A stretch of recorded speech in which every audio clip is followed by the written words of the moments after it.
Today, under the law, it's my duty and honor to name someone to serve in the place of this irresistible man, this irreplaceable man, this extraordinary man for the remainder of his term. Lindsey took care of his little sister in years long departed. It's my honor to ask his little sister, Darlene Graham, to finish his work for him now. And by the way, Darlene, I don't know if I told you, but after we spoke on the phone in the wee hours of Sunday morning, and you agreed to serve through tears, earlier, I had wondered what you would say, and I was humbled by your quickness to see the duty that you had to serve. And I called the president afterwards, and he thought it was a great idea. And I'm sure that everyone here does as well. Darlene, little sister, come forward, please. So it looks like Senator Lindsey Graham's little sister is going to fulfill the rest of his term. Okay, as you heard there, Uncle Trump kind of suggested it, and she stepped up to the plate. So shout out to her, and obviously condolences to the whole family. But we got to talk about Cory Booker, because, you know, following Lindsey Graham's passing, Cory Booker put out a video clip, you know, just saying some genuinely nice things about Lindsey Graham, as he should, right? They both worked together in the Senate, and Democrats had a problem with it. Yeah. And I want to talk about it because this is just, it's just absolutely crazy to hear these folks say some of the things that they were saying. But before we get into that, here's the video of what Cory Booker, Democrat Cory Booker, had to say about Lindsey Graham. Check it out. So I go up to Lindsey Graham, and I'm a brand new senator, determined to do something about mass incarceration. And I hear through Dick Durbin and others that he's the guy to work with. And I say, Mr. Graham, sir, I'd like to work with you on criminal justice reform. He seems almost amused by what I said. He goes, Cory, do you understand? I'm in a primary right now, and I'm running against a guy who is batshit crazy. I can't even so much as talk to you right now. Get out of here, man. Come back to me after my primary. And I laughed and came back to him after the primary. And true to his word, he rolled up his sleeves and we went to work. And thanks to him and Dick Durbin and some other Senate heroes, our bill became the First Step Act after years, 2 presidents, 2 Congresses, and became law. One of my favorite moments in that negotiation was at the last minute, I'm trying to force one more thing into that bill. This has to do with children being put in solitary confinement. And I am going at it with this White House official who says, no, hard no. And we're almost yelling at each other. And then he says, I'm going to get Lindsey Graham on the phone and he will tell you. And so he gets the White House operator to connect Lindsey Graham onto the phone. And Lindsey Graham listens for maybe a hot second and then interrupts the guy and says, are you kidding me? We need Cory Booker to get this bill done. We can't do it without him. Give him what he wants. And it was in the bill. It's now part of the law of the land. One of the White House negotiators during that first negotiation told me that Lindsey Graham was like an unguided missile. That God, you never knew which way he was going to go, whether he would come back and hit you. But when he was aligned, when he would be in the right place at the right time, man, he could get things done that other people couldn't and bring a lot of light and new possibilities to the efforts. I am stunned at Lindsey Graham's death, but I pray that he is reunited with his friend, John McCain, that they both are experiencing God's love, grace, mercy, and forgiveness. My prayers are with his family and all those who loved and cherished him. I will miss my perhaps most unexpected friend in the Senate and someone with whom I got some good things done. So I go up. So yeah, that is what he had to say. I think there's another video clip as well, but that's the gist of what he had to say. Nothing crazy, right? Nothing over the top, nothing too funky, you know what I mean? It's pretty simple, basic, what you would typically expect to hear, right, from somebody like Cory Booker or any politician, right, after somebody passes away.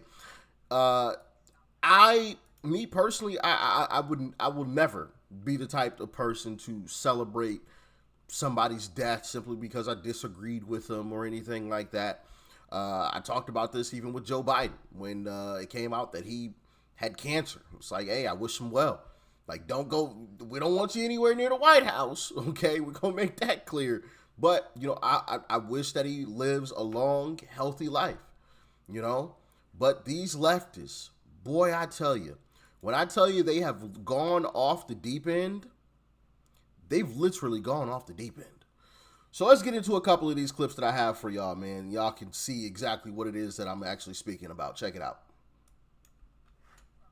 Video about and to Cory Booker.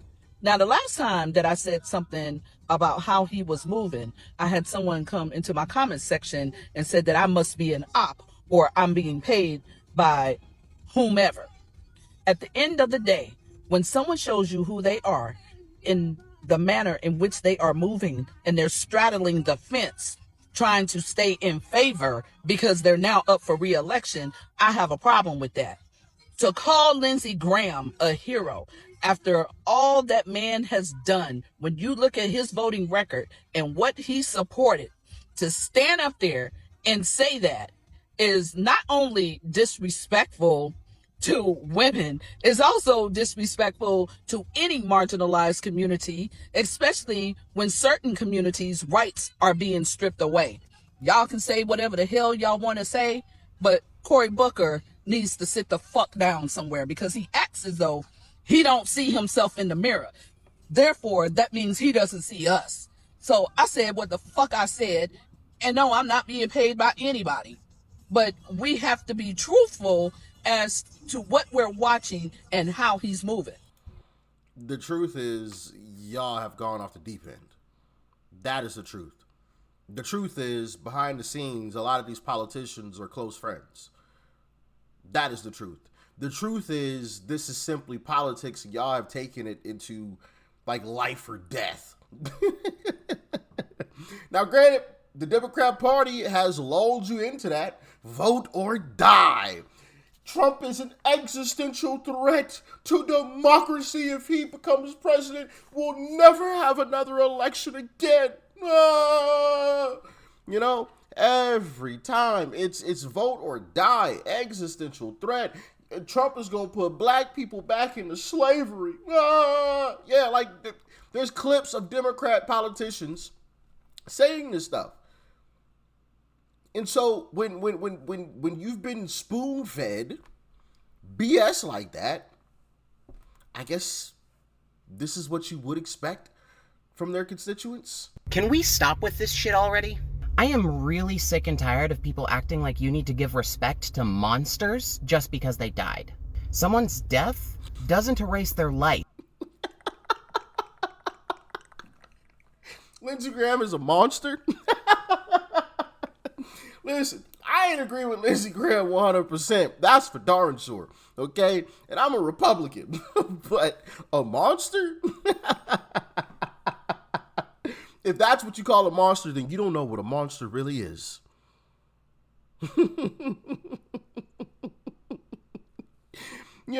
Some of these horrible individuals that we have walking amongst us, and they call Lindsey Graham a monster. We have individuals who are out here that are serial killers. But Lindsey Graham is the monster. We have individuals out here who have done some of the most horrific things to kids. And they call Lindsey Graham a monster. Bro, this is laughable. Absolutely laughable, but carry on. Or the harm that they caused with it. Lindsey Graham was a warmongering fascist and a bigot. He used his power as a U.S. Senator to continually participate in the murder of innocent people overseas, en masse, just to line his own pockets.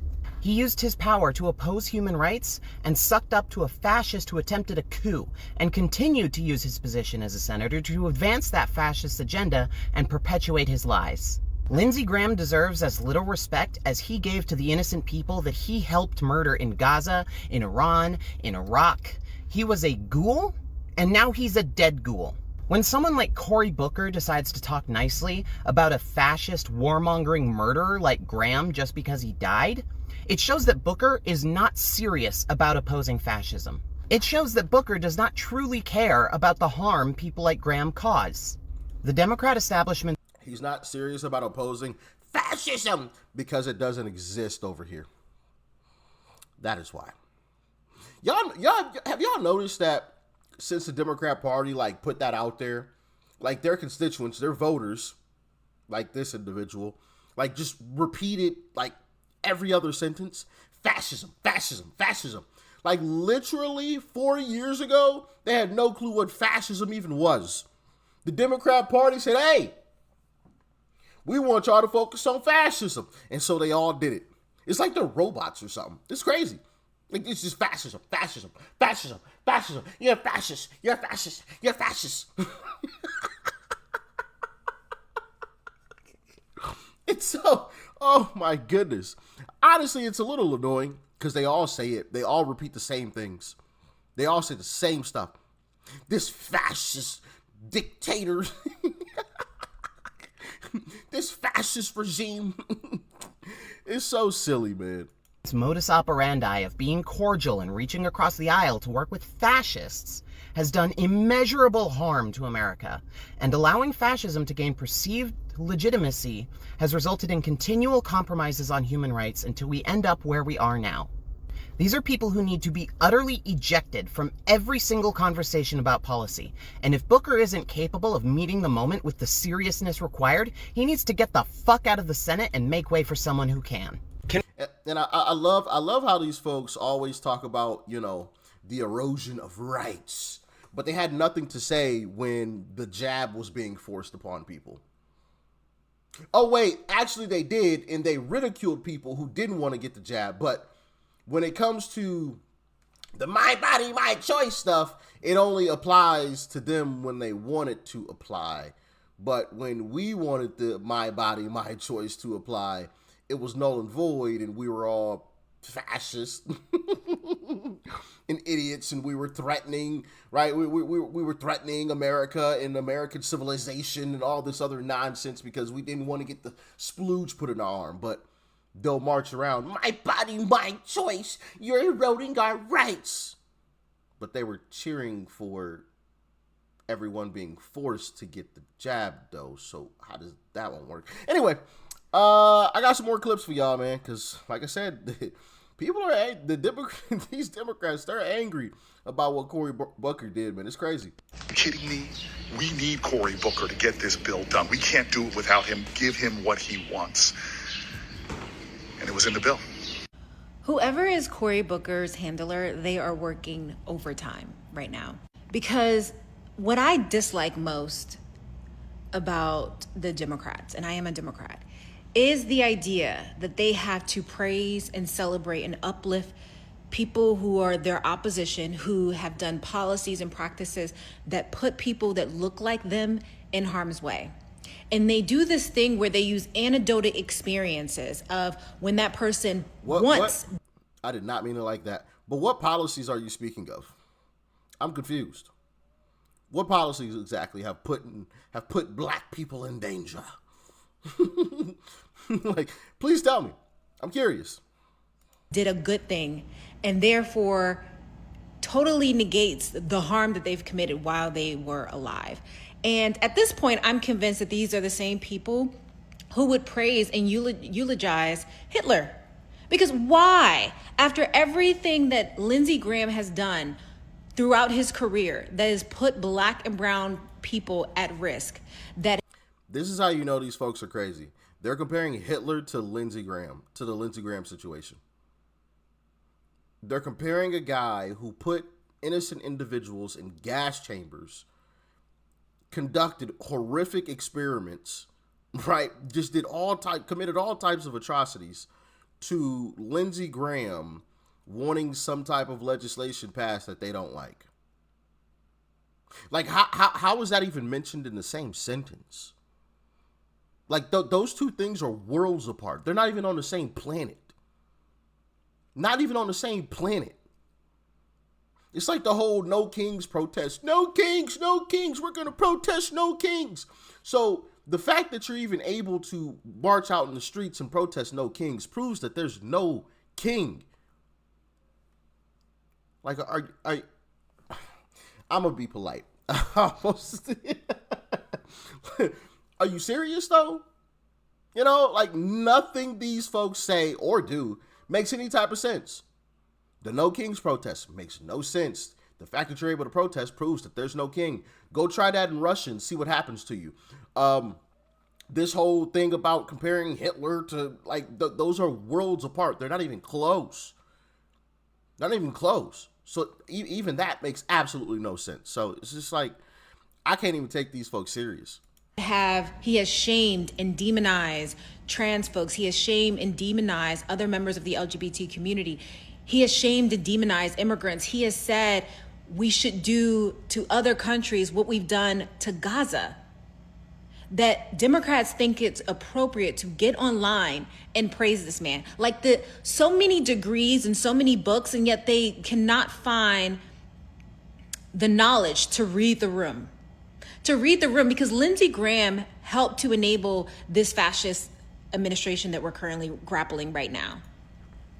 Y'all see what I'm talking about? They all say the same thing. These fascists. I'm just trying to understand, what do they hope to gain by this? This is not going to move the needle on getting the Republicans to vote in line with them. It's not. No, it's not, but hopefully it's going to bring some of you back to some sanity, because the way it's looking here, y'all have gone off the deep end. I mean, this is just this. I mean, it's silly. It's silly at this point. It's just like, what? They all move fascists. Oh my goodness, who fascists? You know, this is crazy. Compare Hitler to Lindsey Graham, and like, what? Like, once again, those two things are worlds apart. Not even close. You know, this is crazy. But hey, I'm gonna end it there. I got a couple more clips, but I'm gonna spare y'all from that. Y'all get the message, okay? Their voting base is absolutely pissed off at Cory Booker because he acknowledged and said some nice things about Lindsey Graham after he died, which is crazy. But that's what the Democrat Party is, and it's not surprising that's where they are, because they always talk about love and peace and tolerance and acceptance and all of this other fluffy, lovey-dovey stuff. But the fact that they have to talk about it all the time proves that they're not actually about it. Once again, there's your evidence. Y'all stay safe out there. Peace and love. I'm out.